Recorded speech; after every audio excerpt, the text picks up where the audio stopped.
ডাকাতির উদ্দেশ্যে জড়ো হওয়া ৩ দুষ্কৃতীকে ধরল বিধাননগর থানার পুলিশ। নির্মীয়মান নিকো পার্ক মেট্রো স্টেশনের সামনে ডাকাতির উদ্দেশ্যে জড়ো হয়েছিল ওই ৩ দুষ্কৃতী। পুলিশ সূত্রে খবর, শনিবার ৪ঠা জানুয়ারি রাতে দক্ষিণ বিধাননগর থানার টহলদারি গাড়ি নিকো পার্কের সামনে দিয়ে যাচ্ছিল। সেই সময় সন্দেহজনকভাবে বেশ কয়েকজন ঘোরাঘুরি করতে লক্ষ্য করে পুলিশ। পরবর্তী সময়ে দক্ষিণ বিধাননগর থানার পুলিশের টহলদারি গাড়ি দেখতে পেয়ে বেশ কয়েকজন পালিয়ে যায়। পুলিশ ধাওয়া করে ৩ জনকে গ্রেপ্তার করে।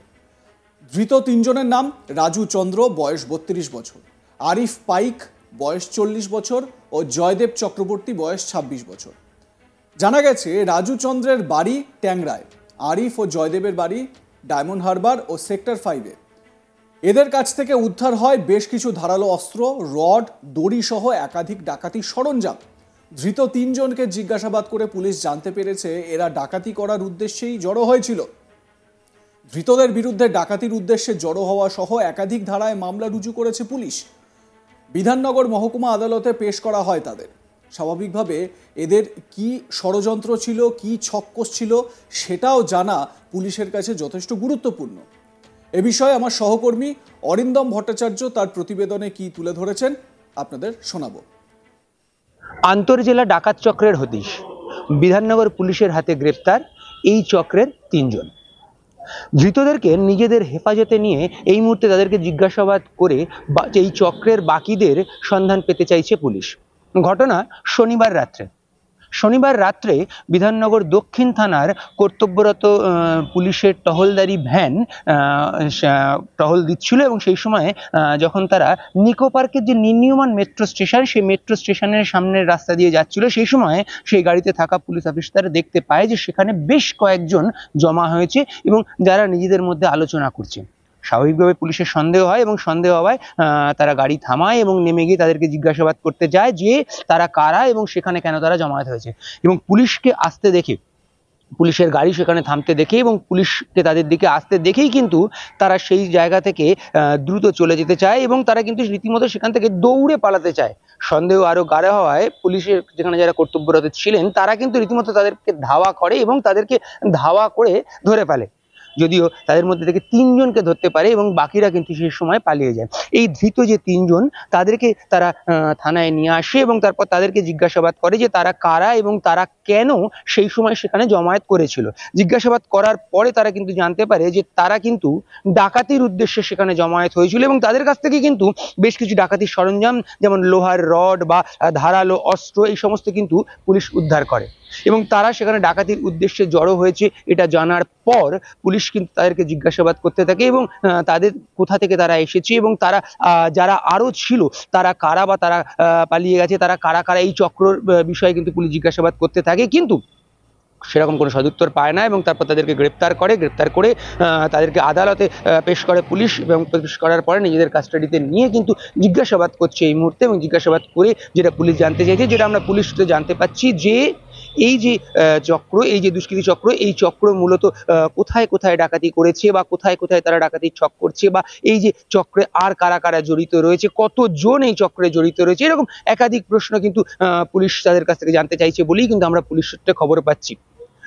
মূলত যে বিষয় সেটা হচ্ছে যে এই শনিবার রাত্রে যখন বিধাননগর পুলিশের কর্তব্যরত টহলদারি ভ্যান নিকো পার্ক মেট্রো স্টেশনের সামনে দিয়ে যাচ্ছিল, নির্মীয়মান মেট্রো স্টেশন, সেখানে কিন্তু তারা এই জমায়েত দেখতে পায়।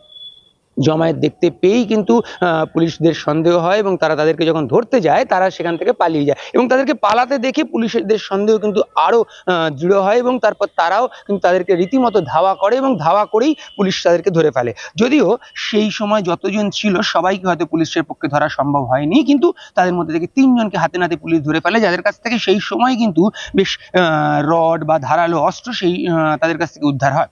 এবং এই জিনিসগুলো কোথা থেকে এসেছে বা কেন তারা সেখানে জমায়েত হয়েছে বা পুলিশকে দেখে তারা কেন পালিয়ে যেতে চাইছিল, এরকম একাধিক প্রশ্ন তখন তাদেরকে করা হয়। তারা কিন্তু সেভাবে সদুত্তর দিতে পারে না। এবং সদুত্তর দিতে না পারায় তাদের কিন্তু মনে আরো প্রশ্ন জায়গা, অর্থাৎ পুলিশের মনে কিন্তু সন্দেহ আরো জাগতে থাকে এবং তখন পুলিশের পক্ষ থেকে কিন্তু তাদেরকে বিধাননগর দক্ষিণ থানায় সেখানে নিয়ে আসা হয় এবং থানায় নিয়ে আসার পর কিন্তু তাদেরকে জিজ্ঞাসাবাদ চলতে থাকে এবং জিজ্ঞাসাবাদ করার পরে কিন্তু জানা যায় যে তারা ডাকাতির উদ্দেশ্যে জমা হয়েছিল। ঠিক যেমনটা আমি বলছিলাম যে ডাকাতির উদ্দেশ্যে জড়ো হয়েছিল বলেই কিন্তু পুলিশ তাদের কাছ থেকে জানতে পারে এবং পুলিশ সূত্রে আমরা যেটা জানতে পারি যে পুলিশ তাদের সাথে জিজ্ঞাসাবাদ করে এটাও জানতে পারে যে তারা একটি ডাকাতি চক্র এবং এই চক্র মূলত কোথায় কোথায় রয়েছে সেটাই কিন্তু বিধাননগর পুলিশ এই মুহূর্তে জানতে চাই। যে যদি এই চক্রের 3 জন পান্ডাকে কিন্তু ইতিমধ্যে গ্রেপ্তার করেছে, তাদেরকে নিজেদের হেফাজতে নিয়েছে পুলিশ এবং তাদেরকে জিজ্ঞাসাবাদ করছে এবং এই চক্র কোথায় কোথায় রয়েছে, এই চক্র অন্য জেলায় বিস্তৃত রয়েছে কিনা, এই চক্র অন্য রাজ্যে বিস্তৃত রয়েছে কিনা, কারণ যারা যে 3 জন ধরা পড়েছে তাদের মধ্যে কিন্তু অন্য জেলার বাসিন্দাও রয়েছে। ফলে এই চক্রে যে আন্তঃজেলা চক্র সে বিষয়ে তো কোনো সন্দেহ থাকছেই না, কিন্তু এই চক্রের সাথে অন্য রাজ্যের কোনো যোগাযোগ রয়েছে কিনা বা অন্য রাজ্যের যোগাযোগ থাকলে কোন রাজ্যের যোগাযোগ রয়েছে, এরকম একাধিক প্রশ্ন কিন্তু এই মুহূর্তে বিধাননগর পুলিশের রয়েছে এবং তারা কিন্তু সেটা এই যে 3 জন ধরা পড়েছে যারা ডাকাতির উদ্দেশ্যে জমা হয়েছিল, যারা ডাকাতির সরঞ্জাম তাদের কাছ থেকে পাওয়া গেছে, তাদেরকে জিজ্ঞাসাবাদ করে কিন্তু বিধাননগর পুলিশ এই যে চক্র সেই চক্রের বাকি যারা রয়েছে তাদেরকে ধরার চেষ্টা করছে। মোদ্দা কথা হলো বিধাননগরে ডাকাতির ছক। ধৃত 3 জনের নাম আরও একবার আপনাদের জানাই। রাজু চন্দ্র বয়স 32, আরিফ পাইক বয়স 40 ও জয়দেব চক্রবর্তী বয়স 26। ভাবুন, 32 বছর, 40 বছর এবং 26 বছরের যুবক তারা এই যে ডাকাতি বা ডাকাতির উদ্দেশ্যে জড়ো হয়েছিল। জানা গেছে রাজু চন্দ্রের বাড়ি ট্যাংরায়, আরিফ ও জয়দেবের বাড়ি যথাক্রমে ডায়মন্ড হারবার ও সেক্টর 5-এ তারা বসবাস করে। অর্থাৎ একজন ট্যাংরায় থাকে, একজন সেক্টর 5 সল্টলেক সেক্টর 5-এ থাকে আর একজন থাকে ডায়মন্ড হারবারে। তার মানে যদি ধরা পড়ে কোনো একজন তাহলে কানেকশন খুঁজে পেতে অনেকটা সময় লেগে যাবে।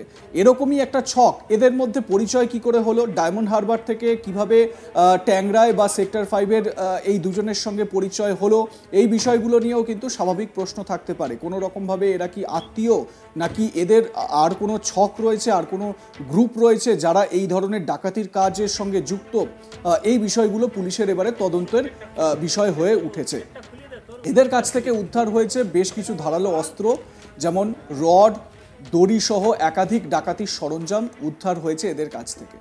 ধৃত 3 জনকে জিজ্ঞাসাবাদ করে পুলিশ জানতে পেরেছে এরা ডাকাতি করার উদ্দেশ্যেই জড়ো হয়েছিল। অর্থাৎ এই বিষয়টিও উড়িয়ে দেওয়া যাচ্ছে না যে এরা অন্যান্য জায়গাতেও ডাকাতি করে বা ডাকাতির সঙ্গে যুক্ত। সম্ভবত যেহেতু ডায়মন্ড হারবারের কানেকশন পাওয়া যাচ্ছে, হয়তো সেখানেও এই ধরনের ডাকাতির সঙ্গে যুক্ত এরা, এবং এই টিমটাই তাদের অন্যান্য সাঙ্গপাঙ্গ যারা রয়েছে তাদেরকে নিয়ে কাজ করে। এদের নেপথ্যে কি বড় কোনো চক্র রয়েছে? পুলিশের এটা সবথেকে বড় তদন্তের জায়গা হয়ে উঠেছে এই মুহূর্তে।